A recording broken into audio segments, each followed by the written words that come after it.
Tonight, close encounters with UFOs. Is national security on the line? High-ranking government and military officials from around the world have seen what you won't believe, and they risk their reputations to make the case. They're here, and so is Shirley McLane, who's had her own spacecraft sightings and can't wait for the chance to get on board. Next on Larry King Live.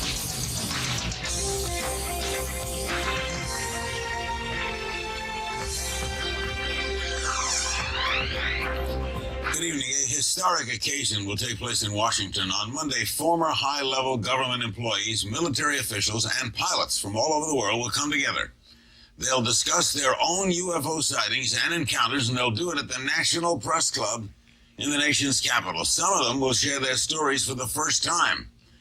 This group has gathered together to call on the United States government to take an active role in investigating cases involving unidentified flying objects. That's the topic of our program tonight. Our panel here in Los Angeles, Fife Symington, the former governor of Arizona, who in 1997 ridiculed an infamous UFO sighting by thousands of people in his state and later admitted that he himself saw a craft. James Fox, the filmmaker who is the executive producer of the award-winning feature-length documentary Out of the Blue, the definitive investigation of the UFO phenomenon. Colonel Chuck Halt, United States Air Force retired, was the deputy base commander of Brentwaters Woodbridge, a U.S. military base in Suffolk, England. And in 1980, Chuck and his patrol investigated an internationally known UFO encounter in Rendlesham Forest, close to the Brentwaters Woodbridge case. Sergeant Jim Peniston, U.S. Air Force retired, was a Woodbridge security supervisor at that base in 1980. Says he sat with a UFO on the ground for 45 minutes before it hovered above him and shot into the air at an unearthly speed. And in Copenhagen, Denmark, is Nick Pope. For 21 years, Nick was a government official for the British Ministry of Defense. From 91 to 94, he ran the British government's UFO project at the Ministry of Defense, where he researched and investigated the UFO phenomenon for the British government. Fife, are we now saying that the United States is taking this seriously, or is this just an event? I think the United States is taking it seriously, and they need to. It's long overdue. The issues that James has so courageously tackled with his production deals with really the very top sightings around the world, and he's brought this group together for this press conference on Monday, and I think it's a great public service that he's providing. And you're going to moderate it, right? I'm going to moderate it, yes. You were certainly a skeptic, right? Originally, I was a skeptic. And what changed yourself with sighting? Well, I was part of the Phoenix Lights Over Phoenix event back in 1997. And I saw a wedge-shaped craft of enormous proportions fly over what we call the Squaw Peak area in Sunny Slope in Phoenix the night of the event, and it was something to behold. James, you haven't cited it, right? You just did the film. Yes, I just did. I've spoken with a lot of high-ranking military and government officials from several countries. What got you involved to even do the film? Well, it was an interest I had of mine. And it was a personal investigation, I guess, and I started to document some of this stuff on camera. The next thing I knew, I ended up with the film. And 12 years later. Will you be there Monday, too? Absolutely, yes. Are they going to show that film in Washington? No, we're not. This is just to establish the fact that the phenomenon is real and it's happening worldwide. Colonel Halt, the United States Air Force retired, was deputy base commander at Brentwaters Woodbridge. That's a U.S. military base in Suffolk, England, right? That's correct. Is it still there, that base? It's still there, but the base is now closed. Okay. It's been returned back to its civilian owners and made into council housing, something like Section 8 housing. What, if anything, did you see? I saw some lights I couldn't explain. Very unusual lights. I don't mean just a light like a bulb. I saw something that was oval-shaped, maybe 10, 12, 14, 16 inches across, had a black center. It sort of winked, and it appeared to be dripping something like molten metal off it. It moved horizontally through the trees, avoiding trees, occasionally bobbed up and down a little vertical distance. It came toward us at one point. It receded. We were very concerned, but we tried to approach it to see if we could get close enough to discern what it was. It actually moved out into a farmer's field beyond us. We got up to the edge of the field. We looked at the object, watched it for a few minutes. I was very concerned because the object was illuminating the farmhouse behind it, and I wasn't sure whether there was some damage being inflicted on the people that lived there or what. Suddenly the object just exploded silently into 5 white objects and it disappeared. What time of day? This was about 2 or 3 o'clock in the morning. Did you report it? Oh my, yes. What? One thing I want to say quickly is that I think the objects overhead were far more interesting. Yes. The next series of events. While we were in the field investigating, and we were actually looking for maybe burn marks on the ground from what was apparently dripping off this object, we noticed 3 objects to the north in the sky. They initially were elliptical. They were illuminated with multiple lights and were moving at high speed in sharp angular patterns. We noticed 2 objects to the south. One of them approached us at very high speed and sent down a beam. I would equate it now to a laser beam at our feet. Who's the we, Colonel? There were 5 of us. I took 5 people out to investigate. What did your command superiors say? At that time, my superiors were silent. It was 2 or 3 o'clock in the morning. I was communicating with the command post. I did take an audio tape. In fact, I brought the original tape recorder with me. It's a little linear tape recorder that I carried around the base. And I made a tape recording, which is about 15 or 20 minutes long. It's rather famous now. And did you play it for them? Oh, definitely. I played it the next day. What did they say? Well, my boss took it to the 3rd Air Force commander to the staff meeting the following Wednesday and played it for the staff. The reaction of the staff, from what I'm told, is they didn't know what to do. And the general at that time said, well, it happened off the installation. It's a British matter. Let the British handle it. Were you there, Sergeant Peniston? I was there on the first night. I went off base to check out a possible aircraft downing. I thought it was an aircraft crash, and I took my team with me. And when we got to the wooded line off the East Gate, we discovered a craft of unknown origin. It was triangular in shape. On the ground? On the ground. Did you touch it? Touched it, walked around it, photographed it. We did a full investigation of it on the ground for 45 minutes. Any sign of anything in it? There was no exterior openings, no crew compartments, no intakes, no engine compartment that I could observe. It was a very smooth fabric craft. It was black in color with lighting running through the fabric of the craft. Were you frightened? Yes, it was. I was very concerned. Where's your logbook? Can you show? In my your logbook with the symbols on it. Yes, as long as I was taking notes, it was progressively got worse. Matter of fact, you can barely read my writing by. And then it took off, right? After 45 minutes, then it powered up with lighting and went to tree level and took off. And did it make sound like an engine? Absolutely no sound and no air displacement. Just up and gone. And the symbols, I think they're showing the symbols right now. Sorry. Yeah, there are the symbols. We'll check in with Nick Pope in a moment. Do you believe there is extraterrestrial life? Head to our website, cnn.com/Larry King, to vote. There's also a special guest commentary by Governor Symington about what he saw in the Arizona skies. It also had Shirley McLane. We'll be back with more right after this. There's no doubt about it. There's some type of strange flashing red light ahead. It's yellow. I saw a yellow tinge in it too. Weird. It appears that he may be moving a bit this way. Yes, it's right on has been. Joe, it's coming this way. It is definitely coming this way.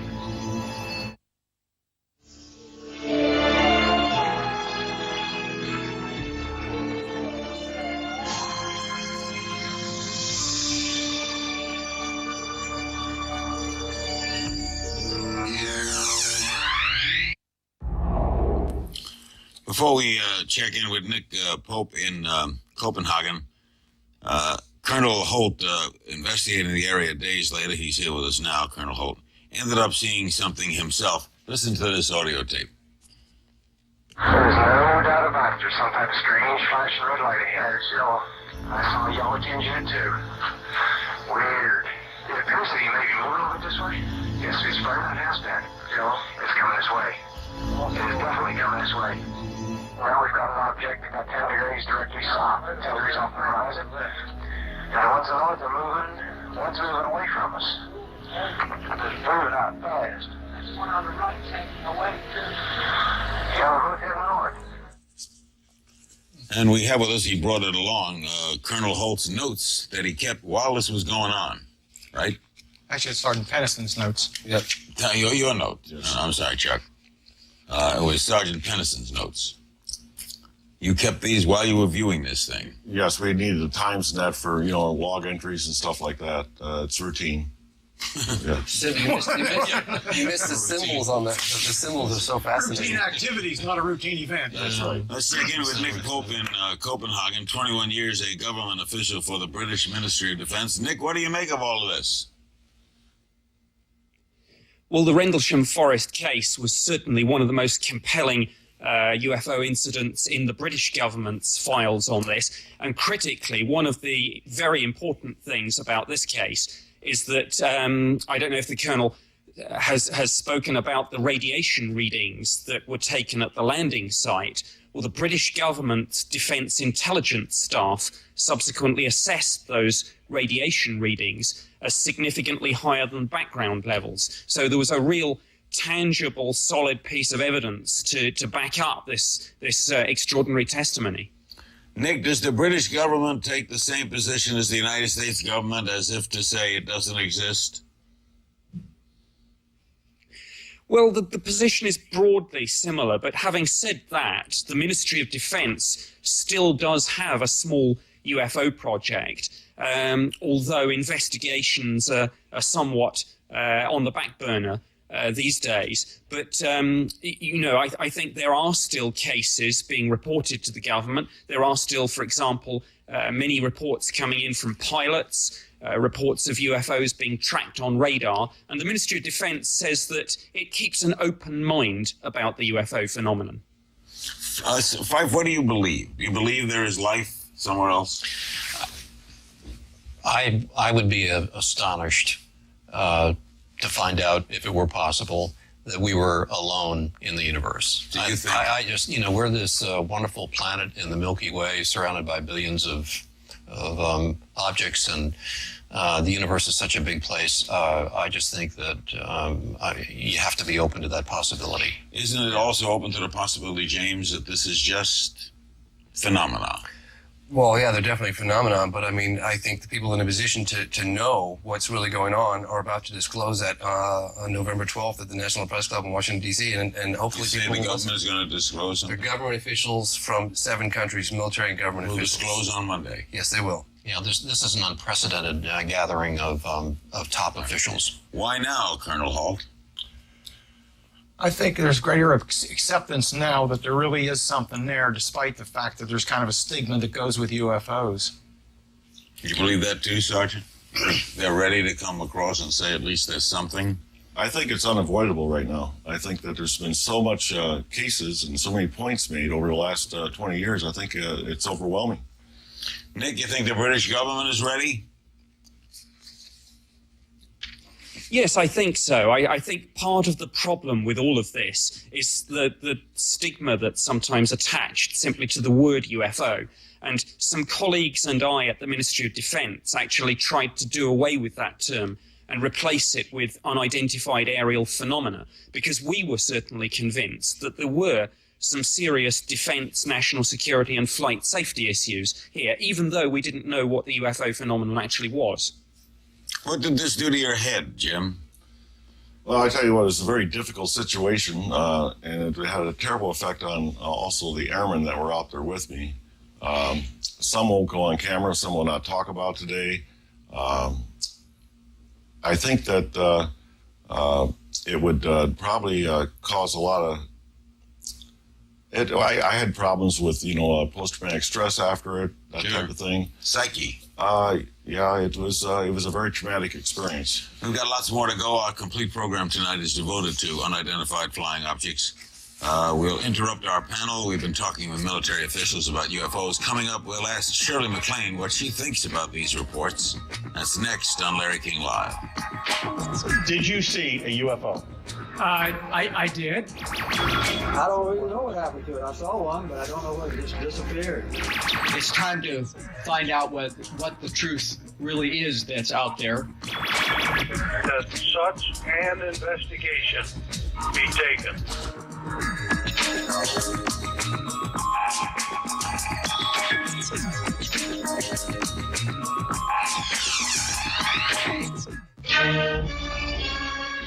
Orange comes We will return him to you eventually. And the police officer, too.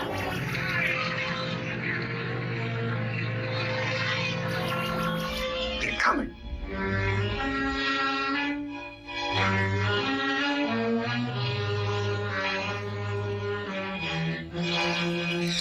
That was from a movie. Don't take this as War of the Worlds. Don't go panicking out into the streets. She's an old and dear friend and one of the more talented people on the American scene. Shirley McLane, the Oscar-winning actress, author of a new book, Saging While Aging. All of her books are major bestsellers. There you see its cover.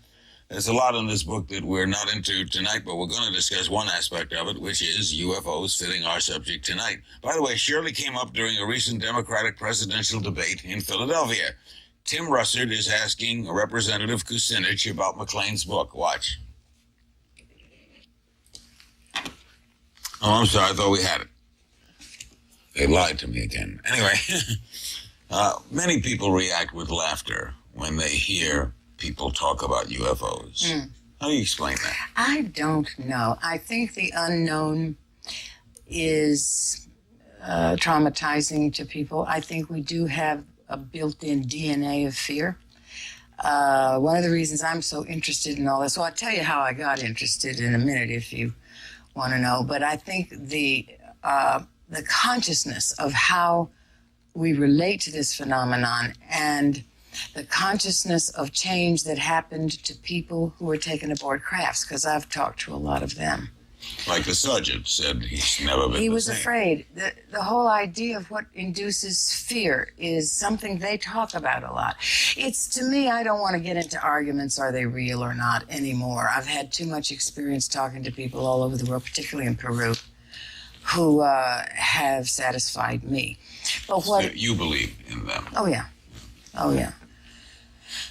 I think maybe the problem with accepting it and the need to have a kind of curtain of humiliation drawn is that it confounds us relating to our religion and our belief in God. But what I found with the people, and I worked a lot with Johnny Mack, head of psychiatry at Harvard, old friend of mine, wonderful man. And he said that we have to get clear in our own heads, in our own consciousness, what God is. And do you think this sort of to people tells us there is no God because there's the opposite there, the opposite, because what they've told me is they're being taught two things. They're being taught that we are trashing the planet in a fierce way. Be careful. And then we're being taught that they too, even though they may be extremely superior in many technological ways, they're trying to teach us about the superiority of our technical spirit and knowledge that we haven't even touched. Why do you think, just think, they don't land in downtown Washington? Well, listen, I was 18 years old, Arlington, Virginia, where we lived.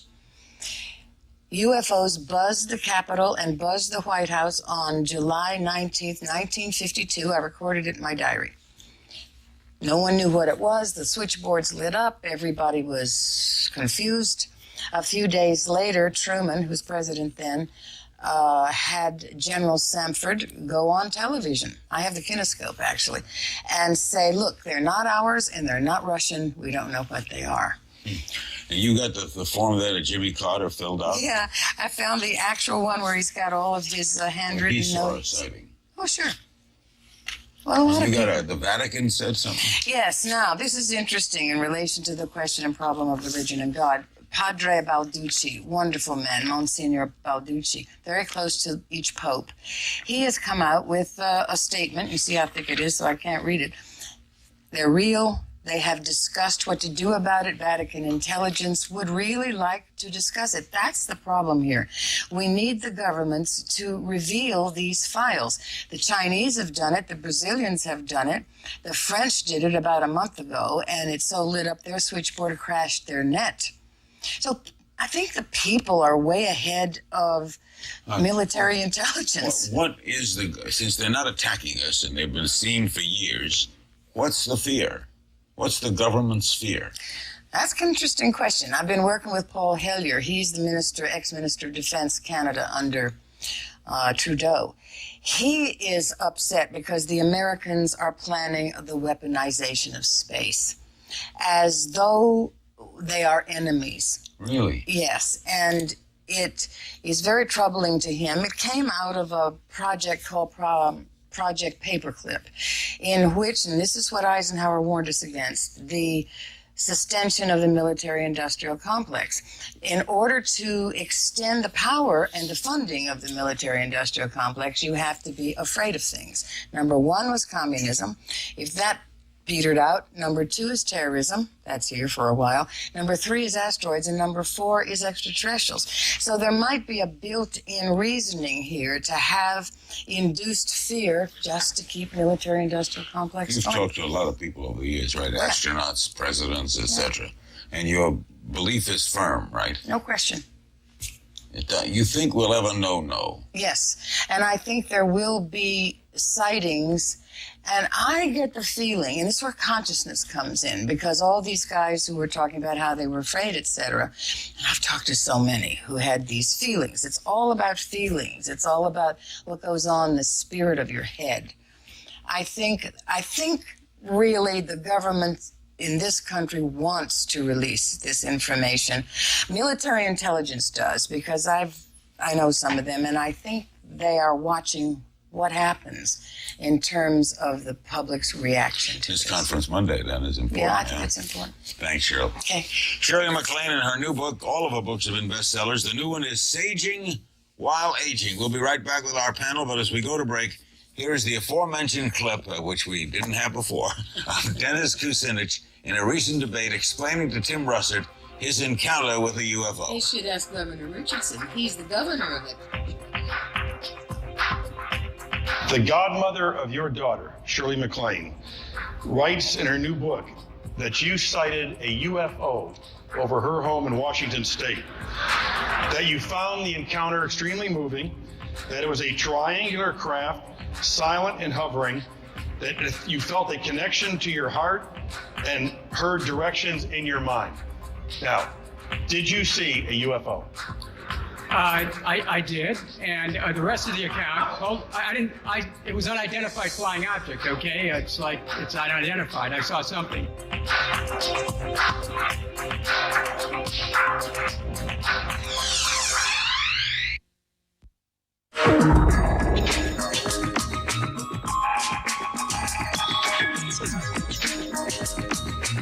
And he's looking on his radar, and he sees this big mass of something coming toward his airplane.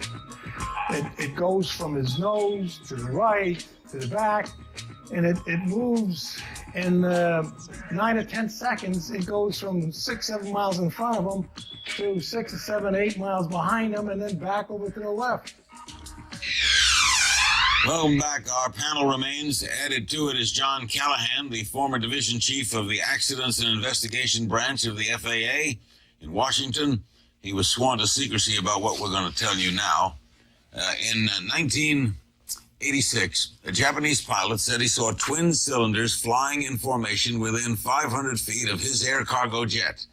He claimed the object was the size of 2 aircraft carriers and had followed him for over 30 minutes. Anchorage air controllers registered a radar target. The U.S. Air Force controllers reported seeing a blip, but moments later it was gone. This, I imagine, will also be discussed at this big meeting on Monday. John Callahan, what did you make of this? Well, we went up to, when I got a call from Alaska about what to tell the media that was overrunning their office. When I asked him why, he says, oh, it's that UFO thing, but who believes in UFOs?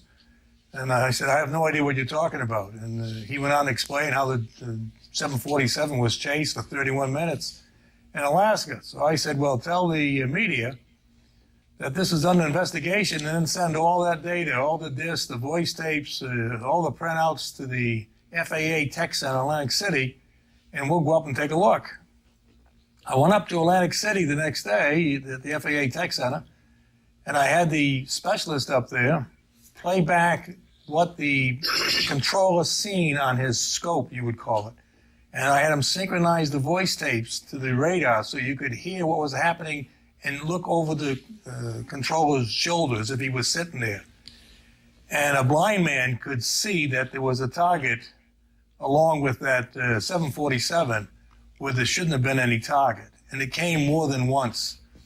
Yeah. When we got all done with that, we had the specialist put out a chart that's about 8 to 12 feet long that showed every hit on the radar of the 747 and where the other targets were.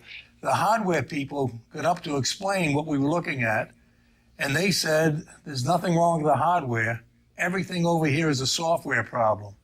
The software people come up and said, there's nothing wrong with the software. Everything you're looking at here is a hardware problem.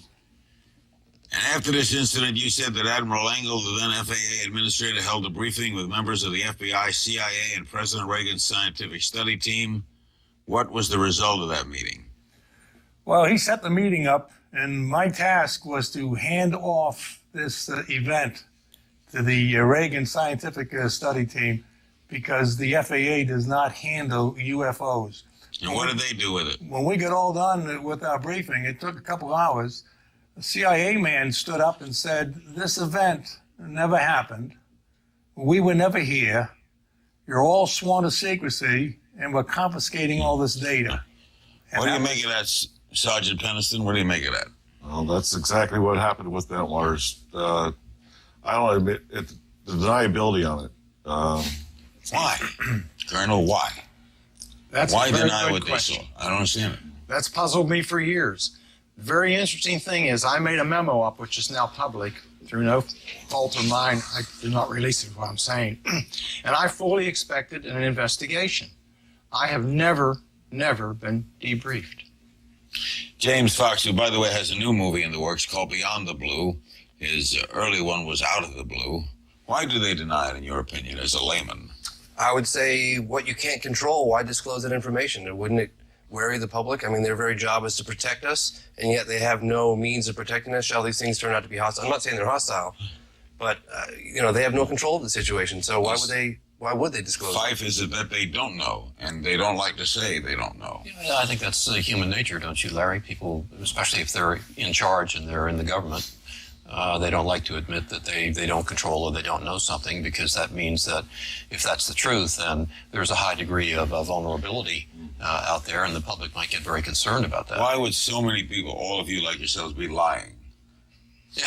I mean, what's the point? First of all, you're generally humiliated. Yeah. You're kind of laughed at. Well, I think less so now, and that's the purpose of this press conference on Monday, with very convincing new evidence that's going to be put out there, and I would hope that the United States government would start another Project Blue Book or a very high-level commission that's instituted to really look objectively at these sightings. I thought it was very interesting because the Air Force's official position is that they terminated Project Blue Book back in 1969, and they no longer investigate UFO sightings. But then you said that OSI investigated your case, and yet the order came from somewhere else. It came from somewhere beyond the base, and it was not known to base officials. It was done through back-channel means. So they did investigate. They're saying they haven't been investigating since '69. That's the official position, and yet they... Weird. Yeah. We'll be back with more of this edition of Larry King Live as we further investigate the subject of UFOs. Don't go away. Members of the Mexican Air Force think they could be UFOs. Pilots taped 11 unidentified flying objects over southern parts of the country near the Gulf of Mexico. That it was not a weather balloon, nor an aircraft, nor a missile. It was something else, which we didn't know what it was. The government likes to have power, and that's a powerful thing to keep secret from the masses.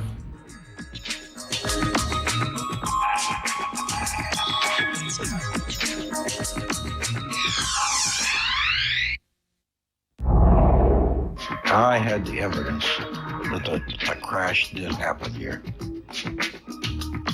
And then the red light was sort of passing a glow over the whole thing, so it looked like a round disc. People say, Mike, no, you saw a B-2 bomber. My response was, we could land all 40 of our B-2 bombers on the wing of that craft. I would go ahead and feel the craft, which was warm. Our panel remains. Joining us from Tucson, Arizona is James McGahey. He is an amateur astronomer and a retired United States Air Force pilot and a skeptic about all of this. Now, James, after all you hear and all you see, and these responsible people, these are not kooks coming off the street, doesn't that cause you to bend a little? No, not at all, because what they're talking about is basically anecdotal stories, and all of these things are basically easily explainable. There's simply no compelling evidence that an alien spacecraft has ever visited the Earth. And if there were, then of course we would have scientists interested in this, and they're not. For this to be a real phenomena, i.e. spacecraft from another world, we would have to expect that the conspiracy would not only be among governments, among militaries, among the news media, but it also would have to be involved in all scientists and scientific organizations in the world. So, James, are you saying that Colonel Halt and Sergeant Peniston did not see what they say they saw? I think they misinterpreted what they saw. I think they saw lights that night. There was a Cosmos 749 satellite rocket booster that came down that night, a bright meteor fireball on the first night, and there was a police car driving around in the forested area that night with his lights on as well. On the second night, it's clear that from the tape, which the lighthouse is a 5-second period, and that he was actually looking at the lighthouse. It's also clear. I'm sorry, go ahead, Jim.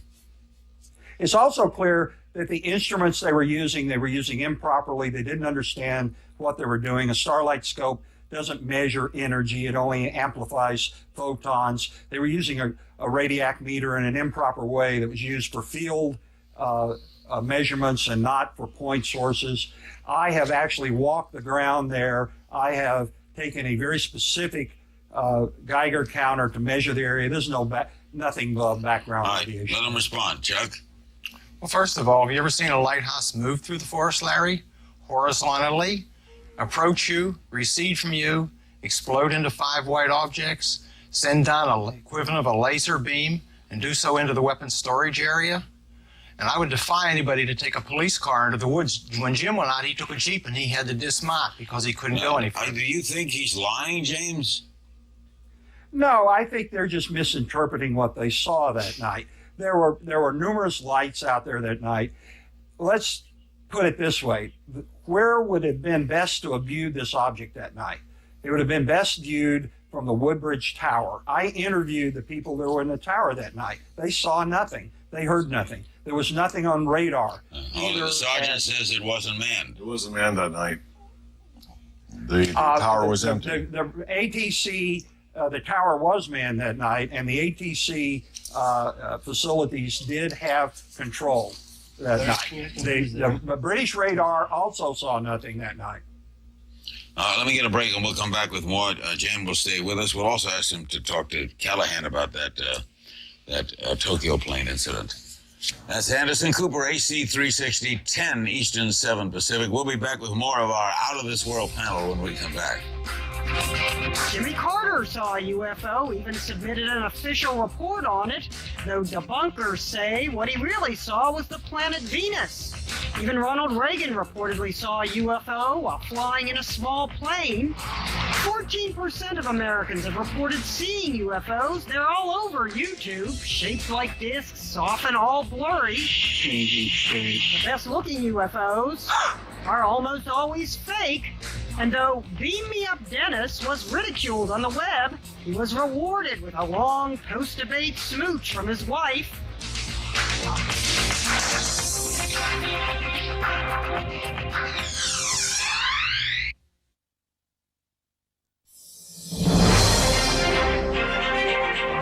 Tell me about the time you once saw a UFO. Well, I was the district governor of 56 Lions Clubs in southwest Georgia, and I had to visit all the Lions Clubs and make a speech. And I was outside a school lunchroom one night, right before sundown. It was getting dark, and we were getting ready to eat supper. And I and about 25 men were standing around, and all of a sudden, in the western sky, we saw a strange light coming toward us, a round light. and it got closer and closer, and right above the pine trees, it stopped, and then it began to change colors from blue to red to white. And then it stayed there for a while. We were all aghast. We didn't know what it was. And then it just disappeared into the west. That was the end of it.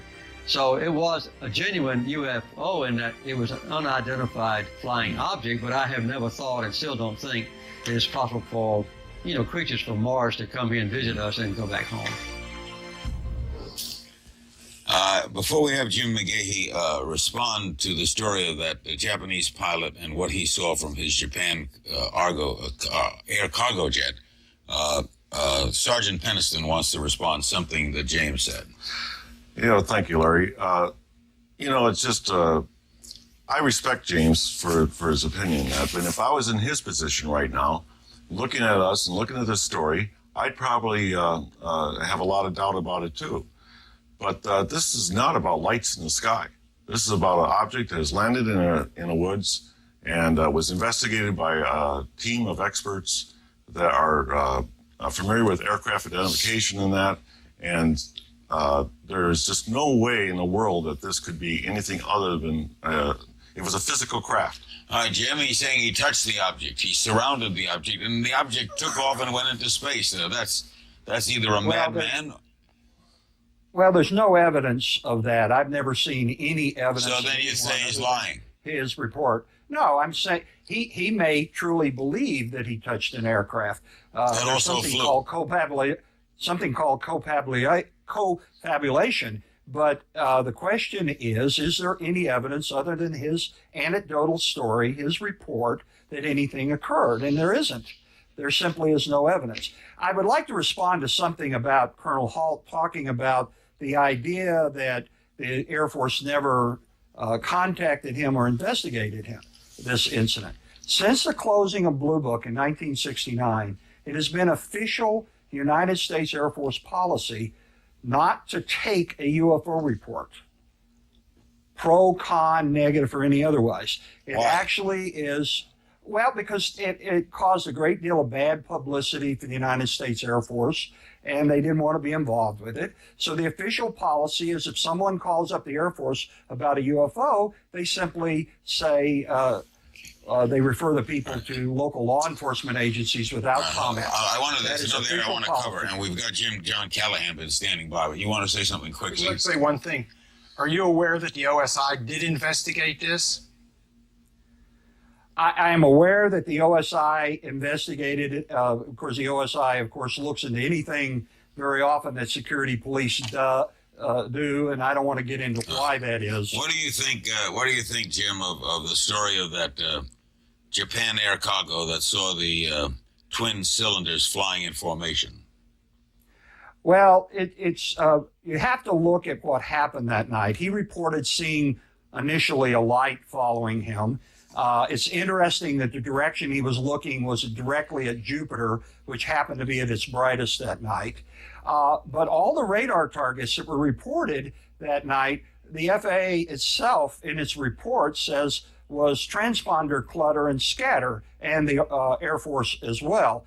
But what's interesting is two airplanes that night, a United Airlines aircraft and a C-130 that were in the area, were asked to be vectored slightly off their courses so they could view the aircraft that night, and both of them flew near the aircraft that night and didn't see any target, any aircraft around the 747.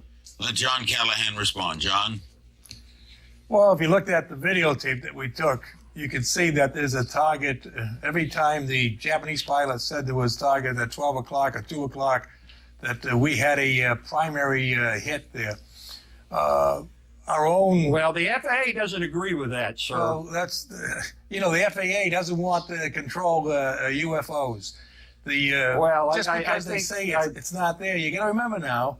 If you were flying today and you looked out the window as a pilot and you said, "Hey, who's at my altitude?" the first thing the control would think of is, "I got two together," and then he would say, "Can you tell me what kind of airplane it is?" And you would say, "Yes, it looks like an F-105." And they would say, "If you got some numbers, you can give me off it, and we'll track that guy down, and we'll fix him for good for being up there." And you would say, "Yeah, here's his tail number."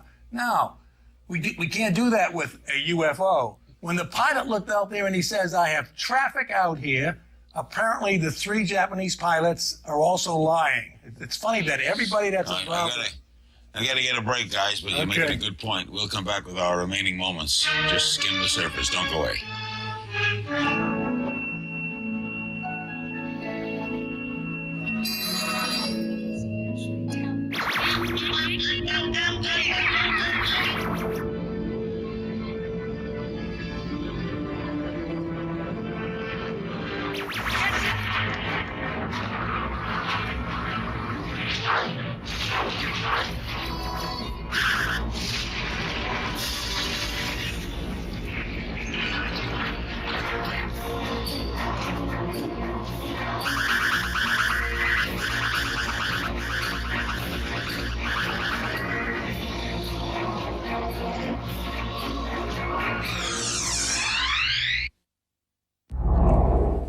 I want to get in a quick call, but James, you wanted to say something? Yes, I just want to say that I thought James McGaha made a very interesting point when he said that they saw the planets. I think Saturn, was it Saturn, Jupiter, and that the CIA considers Jupiter classified, and that I guess the FAA official was told never to talk about the planet Jupiter. So that's interesting. Let's get a call. Los Angeles. Hello. Hello. Good evening, Larry. How you guys doing tonight? Fine. Quickly, go ahead. What was the most recent sighting in the United States, and where was it, and who saw it?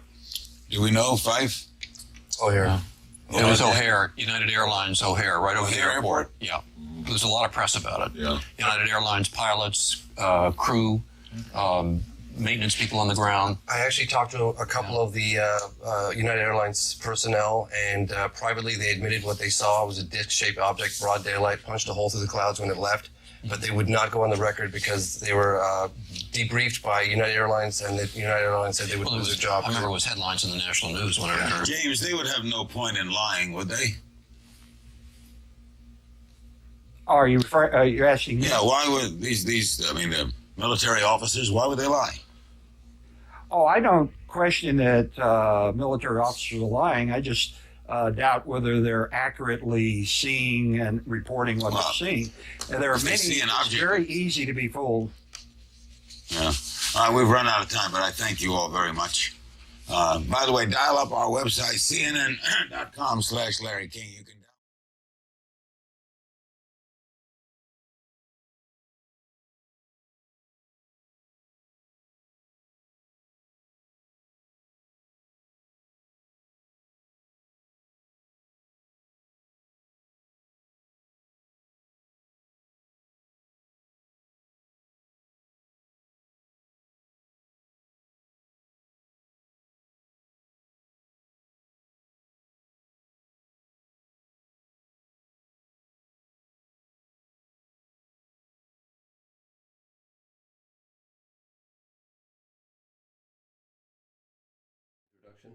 Yeah, no, it's fine. Just go straight. Hello, Roberto.